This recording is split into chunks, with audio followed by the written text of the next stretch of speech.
But today should really have been a chance for those families to look Lucy Letby in the eye and tell her what she's done to their family. Instead, we had two security guards sitting in the dock. We know Lucy Letby was in the building, but she refused to leave the cells. She also refused a video link to take any kind of part in these proceedings. We did get those statements from the families, though, and it was really a catalogue of heartbreak and devastation that has been inflicted upon them. They talked about their joy and their excitement, knowing that they were expecting, and then just the absolute gut-wrenching heartbreak as events unfolded. One mother talked about how she'd taken comfort from footprints and handprints that had been taken from her baby. She later on discovered what had happened, and it was Lucy Letby who had taken those prints. She had the prints as a necklace and no longer felt that she could wear them. It felt tainted to her. I'll bring you more in a few moments on developments in terms of the questions being asked of the Countess of Chester Hospital. But first, my report on today's very emotional court hearing. This is as near as it came to seeing Lucy Letby on the day she was told she'll spend the rest of her life in prison.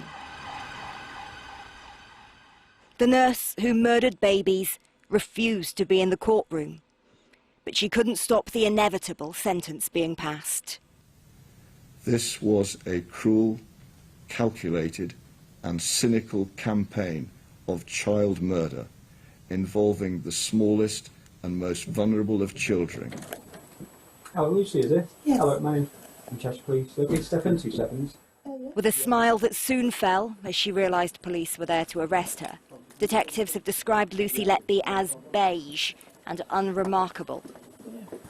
The same cannot be said for her crimes. The guilty verdicts make her the most prolific serial killer of children in recent British history. Today, the families of her victims described the impact in statements read out. The mother of a baby girl she murdered told the court, "I don't think we'll ever get over the fact our daughter was tortured till she had no fight left in her. We should be watching her grow, playing with her friends and siblings. That was all taken away from her in the cruelest way." In a video, the father of 2 triplets who were murdered said, "I struggle when asked, how many children do you have? Lucy Letby has destroyed our lives. The anger and the hatred I have towards her will never go away." And the mother of twins, one was murdered, one survived, said, "Our world shattered when we encountered evil disguised as a caring nurse. We've attended court day in and day out, yet she decides she's had enough and stays in her cell. Just one final act of wickedness from a coward." Several parents detailed the impact on their own health. Some said they considered taking their own lives. Some parents also told the court at the time they did ask questions of the hospital and felt things weren't right. It is always really important to ask the question, why has a baby died, and to try and get those answers. Rowena Paling supports grieving parents as part of her role with the charity SANS. She's not involved with this case, so talked to me about wider concerns, saying, despite promises and reviews, too often parents aren't listened to. We encourage parents to advocate for themselves. We encourage them to speak out and say, you know, if you have any concerns, you should say that you are concerned. But what we hear from parents, sadly, is that for significant numbers, they feel that their voices are not heard, and parents shouldn't have to fight to have their voices heard. Today, Lucy Letby joins the small number of those jailed whose crimes are so awful they will never be released. Other questions will continue, though, about what the hospital did and didn't do, on accountability for those in charge, on what kind of inquiry is needed. But on the right to refuse to be in court to face justice, there was agreement from across politics, but also from a mother whose 9-year-old daughter, Olivia, was shot dead by a man who also refused to come to court when jailed. My personal experience writing the impact statement was really hard. And it's important for the offenders to listen to the pain that they've caused, the pain that is ongoing. Going to prison is supposed to be a rehabilitation. That first port of call of rehabilitation should be in that courtroom and standing there listening to the judge and listening to the family's impact statements. The law will change, we're told, but for the families of the babies Lucy Letby murdered and tried to murder, that change has not come soon enough. Well, today the judge told us that Lucy Letby will spend the rest of her life in prison, but that hearing couldn't answer the many other questions that have been asked in recent days about what happened and what didn't happen at the Countess of Chester Hospital while Lucy Letby was murdering babies there, about the warnings from several senior doctors and why it appears very little was done to act on those warnings. We have had confirmation today, though, that one of the senior execs who was working at the Countess of Chester at the time, who's currently in a different role within the NHS, has now been suspended from her current role. Her name is Alison Kelly. She was in charge of nursing at the Countess at the time, now with the Northern Care Alliance, which confirms her suspension. Also, suggestion that the government is still open to ideas in terms of the terms of reference, the powers for the inquiry that we know will happen after some criticism that it will not be powerful enough. Claire, thank you very much. Thanks for all your reporting on this. And earlier I spoke to Antoinette Sandbach, the former MP for Edinburgh, who in 2009, well before Lucy Letby worked there, herself suffered the loss of a baby at the Countess of Chester Hospital. While at Westminster, she was the co-chair of the all-party parliamentary group on baby loss. And I began by asking her about why she thought Letby wasn't stopped earlier. Absolutely, and I think there are some very serious questions that the Trust has to answer.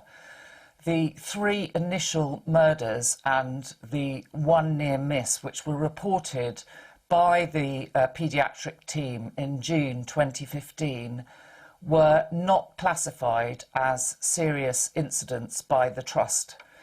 And that is the first matter that needs to be looked into. But there were repeated failures by the Trust, executive managers, and the CEO, the Director of Medicine and the Director of Nursing to properly look at what was causing these deaths. So how do you explain this failure?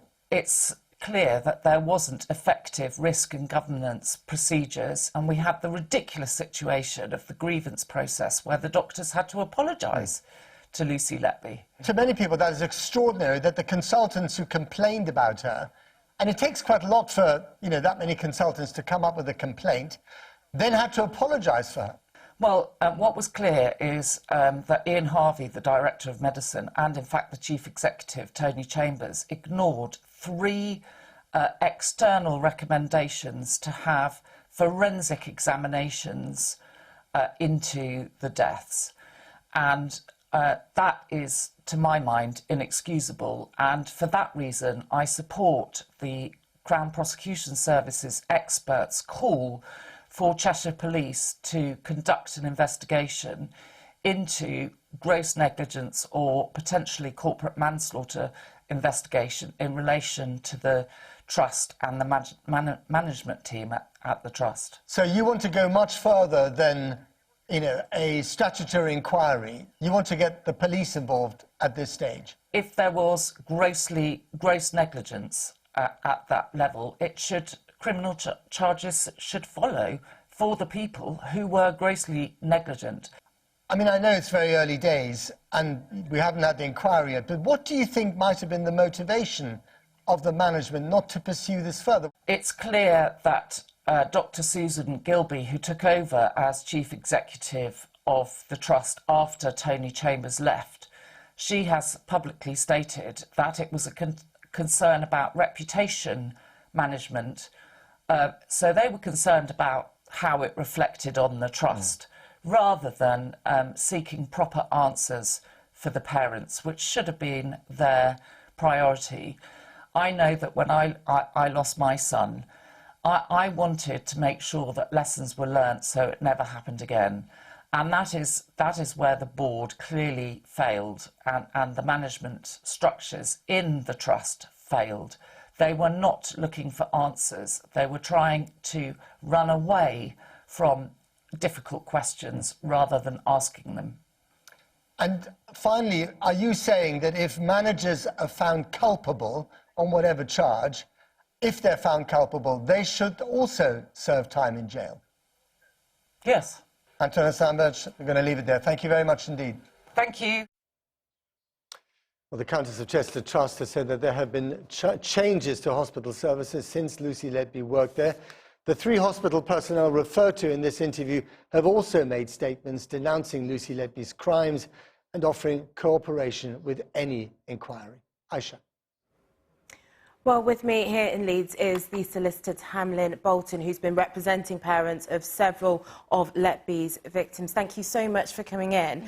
Just wanted to start, this is meant to be a day for the family, but lots of comments have been on Lucy Letby not appearing in court, her refusal to appear. How did the families that you represent take that? Well, one of the families that I represent, the father said that it was not so much slap in the face, but a spit in the face to the British justice system, and that her not appearing was a scandal in itself. The families have been through 9 months, 10 months of evidence, harrowing, awful evidence about their children. And today, despite her being found guilty, and despite her knowing there's definitely going to be a sentence, not having the guts to turn up and face those families is disgraceful. They are very, very angry. Just on these families themselves, they've had to read those impact statements. It's been such an emotional day for them, hasn't it? What kind of went into those statements and how did that come about? Well, the families prepared them themselves, and in our role, we're just giving them the space and the courtesy to go through and process everything that has happened and every decision that's come to light. You know, for some, the judgment was vindication. For some, it's just a reinforcement of what they suspected already. And it's going to have devastating consequences on all their families and the broader family as well. For a lot of the families, this isn't over, of course. There are next steps that they want to take. What have the families that you represented said they want to do next? Well, 2 of the families we represent, the jury were unable to reach a decision on. So for them, nothing is closed. They've had no closure yet. And our hope is that the CPS will look at those cases again.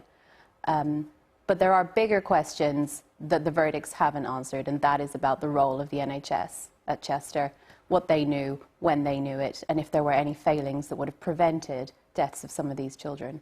For some of the families that you're representing, is there going to be a civil case going forward then with that, in respect to that? There absolutely will be, and the lawyers for the Trust we've been in contact with previously, and they're very open and transparent about wanting to deal with these cases. The only remedy we can offer from a civil perspective is a financial settlement. In terms of the inquiry that's been announced, I just wonder what families think about that particular inquiry, because there's also been questions around that as well, if it's going to be robust enough to answer some of the deeply troubling questions that they have still. Well, I think their concern is that there's nothing to compel people to attend, and there's nothing to compel disclosure of documents. We see so many times, even in civil cases, where you have the ability to use the court to compel disclosure of evidence, that the NHS Trust will defend that, and they are reluctant to hand over documents. It's in no way saying that I think that Chester will not be transparent and will not assist with an inquiry, but you have to have the protection in place there. The NHS is a public body, we all contribute to it through taxpayers' money, and we have a mechanism in place that can get us answers to these questions. Do you think that there could then possibly be corporate manslaughter charges brought, or more criminal charges coming? Well, we've seen recently in January this year that the CQC brought a criminal prosecution against Nottingham as the first NHS Trust. And it's certainly not for me to say. I'm not a criminal solicitor. But I think if there are aspects of the evidence that come to light that warrant that, then it should be pushed forward. Hamlin Bolton, thank you very much for joining us and giving us that update.